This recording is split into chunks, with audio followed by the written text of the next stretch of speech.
Ziramu kwaniriza ku ddoboozi ly'omusuubuzi MTN yetuteekamu ensimbi ennyingi okulaba nga tukutuusaako eddoboozi lino. Gwe alina business kozesa services za MTN nga MTN Cloud Solutions obeere ng'ate osobola okukwasaganya ebya business yo. Mwabasuubula ne mugenda eggwanzu ne muvaayo ne muyingiza wano ebintu, osobola okumonitoringa ebintu byo ng'okozesa MTN services ate obulamu ne bukwanguyira. Ne bw'obeera oyogera kozesa MTN Communications, ebyo nabyo bingi nnyo osobola okuba nga obikozesa. Obikozesa otya? Genda ku offices ez'enjawulo eza MTN babeere nga bongera ate okusomesa n'okuyigiriza n'okubangula engeri gy'olina okukozesaamu services zino, obulamu bukwanguyire ne business ebeere ng'ate ekwanguyira. MTN everywhere you go. Ye batuteekamu ensimbi. Sebo wanje ng'ebya MTN nvuddeyo tugendeko e Kenya. Ki ekyabagudde abasuubuzi aba driver? Kuba ogamba ba drivers saawa zino wobeera ogenze mu downtown wobeera ogenze mu downtown abasinga abo abagendera mu mabaasi agagenda e Nairobi tebatambula.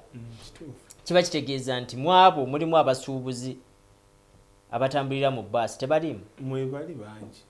Era baasi ezisinga wano, kampuni za baasi ezisinga okukola zikola ekyazireetawo okutwala abasuubuzi bava wano bagenda Kenya, bagende Nairobi kusuubula. Kati tebali mu kkola. Era nejjo ne wiiki eno twabadde awo ne tulaba nga abantu bali stranded. Kituufu. Ki ekiddako eri omusuubuzi ono atasobola kuva Uganda kuyingira Kenya ng'ali e Kenya naye tasobola kuva Kenya kuyingira Uganda? Ekisooka wateekwa okubaawo enteekateeka ennungamu. Omanyi bo baatusookayo ebintu bingi bannakenya. Batusooka maaso bo bagoberera nnyo ebintu ebiri mu nsi yaabwe okusinga ffe. Kuba Kenya ne bw'oyongeza siringi 2 bw'oba tobannyonnyodde nnyo lwaki ogwongezza ogajjako. Ekitero wano Uganda olw'ensonga nti bo kizibu nnyo okwongeza siringi 2 n'oga nti ogwengeza mu mbaasa gye gagenda okukoma. Bw'oyongeza siringi 2 n'ow'ekisuumuga mukwatako n'ow'emalabba. Kati bo abaagala okumanya lwaki obongeddemu siringi 2. Bange Kenya bayongeza amafuta, buli kintu kyonna kyalinnya. Buli kintu kya bbeeyi. Kawunga, buli kintu. Kati bo tebabyagala ebyo.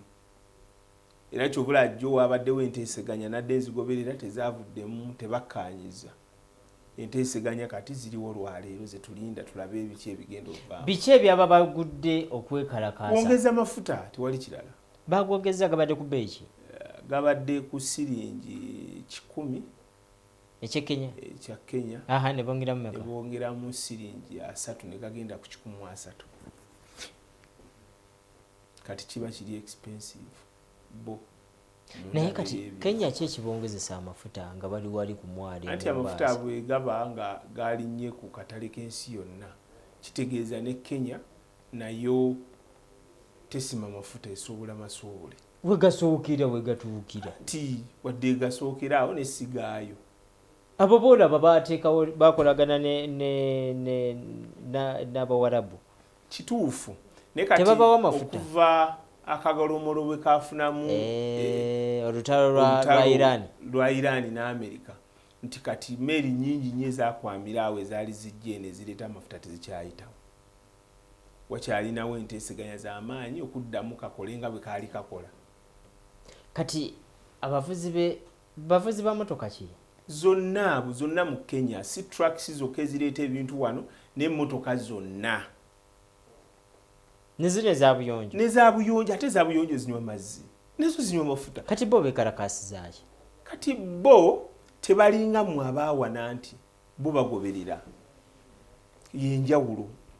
Nti bo bagoberera nti bamanyi nti bw'oyongeza amafuta buli kimu kiba kirinnye. Ate nga kye kituufu. Olw'ensonga nti amafuta bwe galinnya buli kintu kirinnya. Kuba tewali kintu kitambula nga tekikozesa mafuta. kachubula bakyalumya ejjiiko mu kuluma ejjiiko nti container zaffe zonna ezibadde zijja one trucks zonna ziri mu yaadi zeebase ate amafuta bwe galinnya naffe gatukosa kuba luli truck twali tusasula $3,300 kakati bwe galinnya tusasula $10,000 truck mubadde musasula ki tubadde tusasula $3,300 truck okuleeta $3,300 lulinga ebbeeyi ekyali wansi dindako ebintu nga bituuse e Mombasa ku port usasula $3,300 kiriyalingi ne transport ebijjayo bireetawo emmotoka enaleeta container yes kakati saawa zino amafuta bwe gakyankalana katale k'ensi yonna trucka neegendera ddala ku $4,000 n'ezigwamu baatwongeza kubanga ate ne charges mu port bazongeza kati bayongeza charges naki kati container neegendera ddala ku $4,000 n'ezigwamu kiba kiri expensive kiba kitegeeza bano okwekalakaasa we kujjiddewo abasuubuzi mwali mwayongezebwa yes business zaali zaatabuka kati ate ekizibu ekiri nga biyingira oba nga tebiyingira kasoobo biyingira kasoobo naye bijja ekizibu ekiriwo nti eri bayongeza naye ate ffe betuguza baavu nnyo tosobola bongeza bobongeza tebagula e Uganda ng'ate lwaki mbeera ngula onyongeza ate ngule ki kati kivula nti bizinensi buli lukya zeeyongera okutabuka kubanga ekikola bizinensi be bali abajja ne bakugulako ne bw'obanga gwe bakwongeza ne bakwongeza omusolo nga ate gwe tosobola kwongeza b'oguza kitegeeza bizinensi ebeegaayo nakivula bizinensi zonna ziri mu strugglinga ziri on and off olw'ensonga nti wano mu Uganda ojja n'otunuulira nti abantu bangi nnyo tebalina mirimu gye bakola kugula bintu bireetebwa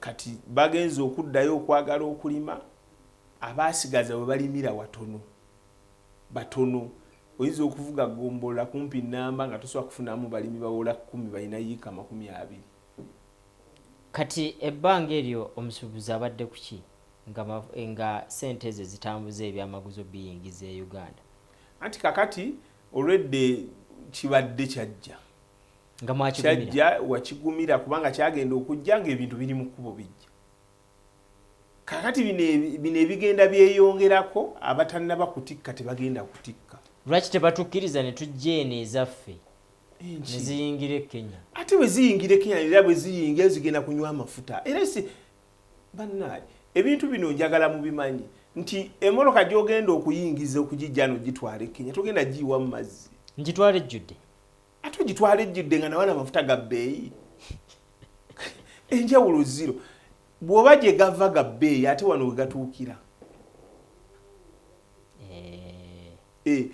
eri gye gava ne gajja wano ffe ne tufuna bwe galinnya gye gava kitegeeza ne gye gatuuse ga bbeeyi kiba kitegeeza we tutuukidde wano abasuubuzi ebintu byabwe bitambula kasoobo tebitambula nakutambula kubanga kuba saawa zino trucks zonna ezabadde zifulumye mu pooti zonna ziri mu yaadi ekisooka e Kenya wabaayo okwekalakaasa toyinza gamba driver nti vuga kuba okwekalakaasa kwayo kuzibu bajja kwokya truck bintu babibbe bintu bingi nnyo ebiyinza okujjira kyekibeerawo ng'emmotoka eyo eyimiridde mu yaadi ekibeerawo ng'eyimiridde mu yaadi era osasula ate yaadi yo meka kisinziira buli yaadi erina ssente zaayo ebeera nga fayini bali bazze kukola si fayini bw'opaakinga mmotoka mu paakingi etaliyo osasula kubanga ekuwa service paakingi eyo erina okukuuma ebintu byo asikaali abeerawo bamusasula mubaako ebintu bingi ebitambulirawo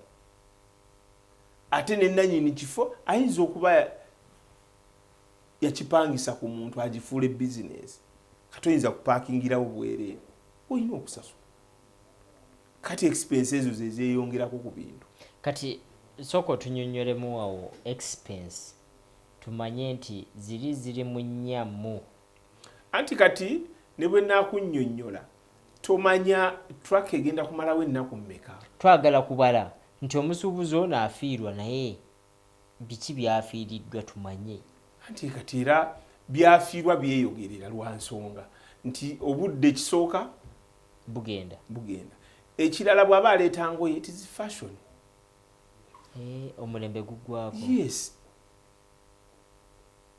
kubanga oyinza okuba wabaze ate enkya buli lukya fashion zikyuka kyotegeeza olutalo luno okwekalakaasa kuno kwaba driver kukyalinayo ebbanga eriwanvu ebbanga batugambye sinakuddamu kucekinga naye kanje ncekinga enjogere ndabe enjogere n'abali eri tulabe badde batugende zinagenda okuwera saa 8 bajja kuba bamaze okusinkana abakulu nga batubuulidde kati kyenninda kyekinaaba kizza ate ekyo baba tebakkaanyiza kitegeeza bajja kweyongera paka lwe banakkaanya biki bye tusinga okukosebwa ennyo nga ffe bannayuganda bingi ebintu ebisinga eddagala liyitaawo erijja mu malwaliro ebigimusa bintu bingi nnyo ng'ovudde ku ngoye n'ebirala ebintu bingi ebikwata ku muntu ku bulamu bw'omuntu bwa bulijjo ebiyitaawo ebijja wano kati oyinza okwekanga nga ne products ezimu mu katale zikendedde lwakuba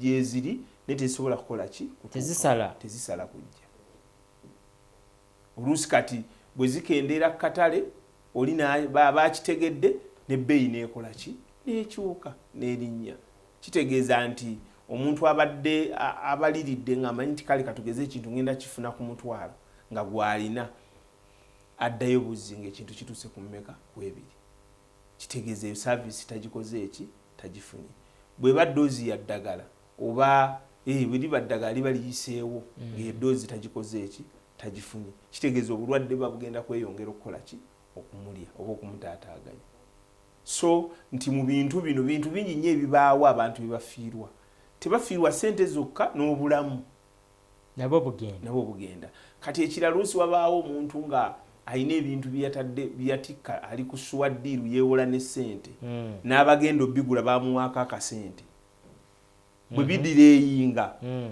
ezo ssente nazo ziba zimaze okukola ki ziba zimaze okufa oluusi yeewola interest eba erinnya kati ebintu bingi nnyo ebiba mu bintu ebyo kyovula nti twagala wabeerewo enteekateeka ennungamu nga African community etteeka kubanga banaleeta etteeka buli nsi ebejja kutya kati mwagala baleeta etteeka eryo nga litunuulidde ki anti etteeka teritunuulira kisinga litunuulira ebintu byonna nga ki byonna kati ebintu byonna ebiyitaawo toyinza gamba kati toyinza gamba nti bitunuulidde kino ne bitunuulira ebintu byonna ebiyitaawo ebijja mu mawanga gano nti bitunuulira engeri omusuubuzi gy'afiirwamu wabaawo ekizibu ekirala anti era ekirala era ekyakisigala kyekyo nti abulagajjavu buba ku sayidi ki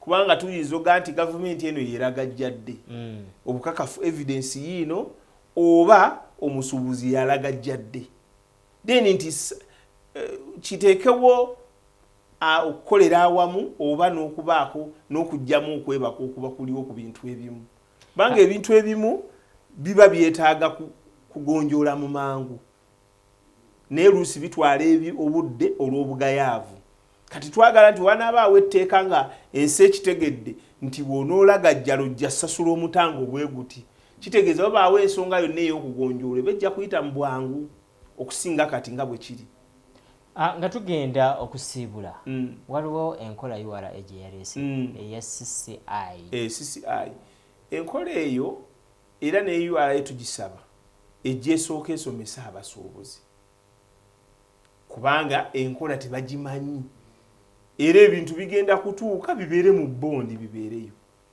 kubanga toyinza gamba musuubuzi nti consolidator bw'anaakuwa nti ye teekamu okkiriza omuwendo gwakuwadde okkiriza ki ate gye kifundikira nga kiringa ekigamba nti ojja kukwata kalonda yenna akwata ku ttini nambayo obiwe clearing agent omuwe ne password ekitasoboka ekirala era ekikaluba kwe kujja obwannannyini ku muntu ate yatisse ebintu okubijja eri n'abireetera omuntu ng'ate batikkira abantu ebintu nga ffe abatikka ebintu kuba nange mwendi nyina kampuni etikka ebintu tutikka ebintu abantu abo tubawa ne ssente zaffe kati bw'onoogamba maze kuba kati twawula bwawuzi ne tukuwa biiru yo n'ogenda ne weesasulira. Kati ate gwe oba oyina obwannannyini bungi nnyo ku bintu ebyo kitegeeza osobola n'obitwala nga ffe tutusasudde naye ng'ate twabikuleetedde. Ekitabaddeewo luli kati kyetaaga tuddemu tutuule kuba system ffe yalina yaffe ne bagitubbako naye ate ffe twali tugiteekateeka ebyo si bye twateekamu. Olunaku olwaleero bwe tutyo bwe tutambudde. Sulaiman, obubaka obusembayo? Obubaka obusembayo nkubira omulanga abantu baffe bonna abalina ebintu ku mwalo e Mombasa nti ensonga eno tugikutte kannabwala tugitunuulidde wabula twabawadde endowooza yaffe ate twagala mugigule. Temukubira nnyo badriver bateeka ku nninga kubagamba simbulo gye oyo ojja kwekanga nga agudde mu ambush agudde mbeekalakaasi nga truck bagitikkidde omuliro ng'ate ebintu biyidde tufunyeemu. Naye ng'ate wano tukyali mu nteeseganya ne gavumenti ya Kenya tulabe bali bye baagala egenda bbawaako ki. Tweyanzege eddoboozi ly'omusuubuzi bwe lityo litambudde olunaku olwaleero. MTN everywhere you go ekugamba nti genda okozese tandika okozesa enkola zaayo oba saavisi zaayo ennungi ddala mwe muli eza IT babeera bategeeza kintu osobola okukozesa intaneti yaabwe, osobola okukozesa emikutu gyabwe egy'enjawulo mu communicatinga, ate era osobola okukozesa ebintu bingi nnyo. Bakugamba nti bettanire nnyo bannaffe aba MTN nga mu service nga MTN Connective Solutions, ate era ekuwa service ennungi ositule bizinensi yo, ositule omutindo gw'ebyenfunayo, ate naawe obulamu bukunyumira. Eryange nze Omwadu Kikaye tubadde ne Sulaiman Matovu Kabaalu, ono yamyuka omwogezi wa Kasiita, ate ebintu bingi nnyo bye tukoonyeeko. Mwebale nnyo, mweraba.